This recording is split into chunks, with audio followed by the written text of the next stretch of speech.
जो परिस्थितियां हैं उसके ऊपर में हम संबोधन अपना शुरू करेंगे, क्योंकि आप सभी जानते हैं कि इस टाइम पे चुनाव का सीज़न है और इस चुनाव को खास करके जो मेंबर ऑफ पार्लियामेंट का जो चुनाव है, दो विचारधारा के लोग इसको लीड कर रहे हैं। एक तरफ तो वो लोग हैं जो खुले मंचों से चीख कर और नेशनल टीवी पर जो डिबेट में बोल रहे हैं कि हम इस देश का संविधान बदल देंगे, और दूसरी तरफ उस विचारधारा के लोग हैं जो देश का लोकतंत्र और देश के संविधान को बचाने की वकालत कर रहे हैं। फैसला हमको करना है कि हम किसके साथ हैं, क्योंकि आप देखिए कि किसी भी पार्टी को सेंटर में गवर्नमेंट बनाने के लिए मुश्किल से 272 या 273 सीटों की ज़रूरत होती है। उसके बाद भी एक वर्ग विशेष और एक पार्टी विशेष के लोगों का एक नारा है कि अब की बार 400 के पार।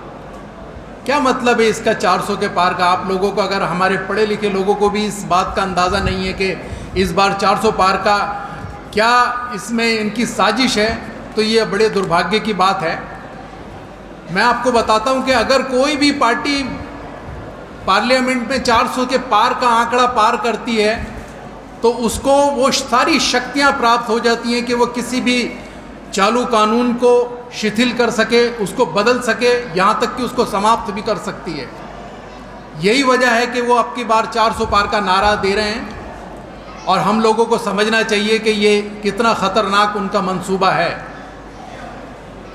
अभी देखिए, मनुवादियों की बड़ी साजिश रहती है कि वो किसी भी तरीके से सत्ता में बना रहना चाहता है, चाहे वो विधानसभा के थ्रू उसमें जाए, चाहे वो राज्यसभा के थ्रू चला जाए उसके अंदर, चाहे विधान परिषद के थ्रू वो सत्ता में बना रहना चाहता है। लेकिन हमारे पास में दूसरा कोई विकल्प नहीं होता है। हमारे पास में सिर्फ एक ही दस्तावेज है जो भारत का संविधान है, जिसकी हम रक्षा करने का प्रण लेते हैं।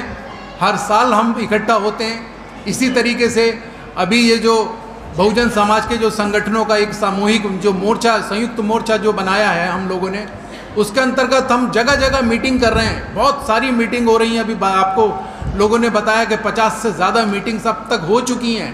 आगे भी ये मीटिंगें जारी रहेंगी जब तक कि इलेक्शन का आखिरी आगाज़ ना हो जाए।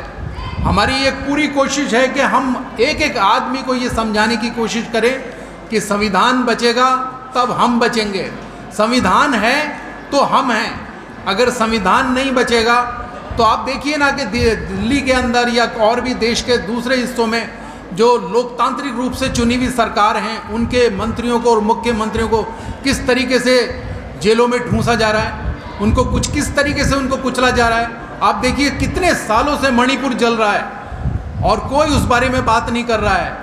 कितने दिन तक आपके बराबर में दिल्ली में जंतर मंतर पर जो पहलवान लड़कियां थीं वो सब बैठी हुई थीं और हम सब सिर्फ मूर्ख दर्शक बने रहे और सरकार उनको अपने हिसाब से कुचलती रही। तो ये एक बड़ा ही चिंता का विषय है कि संविधान के संदर्भ में अगर हम लोग एकजुट नहीं हुए, क्योंकि अब हम लोगों को सिर्फ यही बताने की कोशिश कर रहे हैं कि चाहे आपके समाज का, आपके रिश्तेदारों में से, आपके मोहल्ले का अगर कोई भी आदमी जो संविधान विरोधी लोगों के साथ में खड़ा है या उनके पक्ष से वो इस बार अगर इलेक्शन को कंटेस्ट कर रहा है, तो हम उन लोगों से लड़े नहीं, बिल्कुल भी उनसे भिड़े भी नहीं। उनके आगे सिर्फ हाथ जोड़ने की ज़रूरत है कि इस बार हम सिर्फ संविधान बचाने वालों के साथ हैं। और ये हमें यहाँ से प्रण लेके भी जाना पड़ेगा कि इस बार का जो चुनाव है वो बहुत क्रूशियल चुनाव है। लोग, दुश्मन बड़ा ख़तरनाक है। वो आपको डराएगा भी, वो आपको लालच भी देगा, वो आपको धमकी भी देगा, वो बूथ कैप्चरिंग भी कर सकता है। लेकिन इस बार हम लोग ना कंबल के, ना साड़ी के, ना शराब के, ना मुर्गे के किसी भी चक्कर में ना पड़ें और सिर्फ संविधान को बचाने की वकालत करें। ये मैं सबसे आपसे रिक्वेस्ट कर रहा हूँ। और अभी हमारे पास में बहुत सारे वक्ता बाकी हैं, हम सबको टाइम देना है। आपके लंच की भी व्यवस्था की गई है और उसका भी टाइम हो रहा है, इसलिए मैं आप कम शब्दों में अपनी बात को विराम देता हूँ। सभी को मेरा क्रांतिकारी जय भीम, जय संविधान।